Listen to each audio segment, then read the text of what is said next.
არასწორი განცხადება არ გამიკეთებია. ამის შესახებ პრემიერ-მინისტრმა დღეს გამართულ პრესკონფერენციაზე განაცხადა. ირაკლი ღარიბაშვილს ერთ-ერთ რეგიონში გაკეთებული განცხადება შეახსენეს, რომლის თანახმადაც ქართული ოცნება არც ერთ რეგიონსა და არც ერთ ქალაქში სხვა პოლიტიკური ძალის გამარჯვებას არ დაუშვებდა.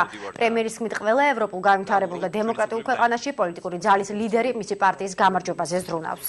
მე შემიძლია რეალურად მინდა შეგახსენოთ, რომ მე რეგიონებში დავდივარ და ასე ვთქვათ, აქტიურ საარჩევნო კამპანიას ვაწარმოებ ამავე ასე ვთქვათ ამ პარკებში.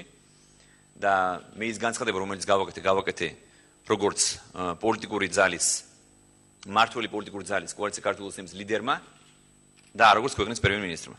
ეს არის ძალიან დიდი, ასე ვთქვათ, განმასხვავებელი ნიშანი. და რა თქმა უნდა, ყველა პოლიტიკური ძალის ლიდერი არის მოტივირებული და დაინტერესებული, რომ მისმა პოლიტიკურ ძალამ მიაღწიოს მაქსიმალურ შედეგებს. თუ როგორ წარმოგიდგენთ, რომ დამისახეთ რომელიმე ქვეყანა, ევროპული ქვეყანა, განვითარებული, ცივილიზებული, დემოკრატიული როგორც თქვენ თქვით, სადაც პოლიტიკური ძალის ლიდერი არ ზრუნავს საკუთარი პარტიის გამარჯვებაზე.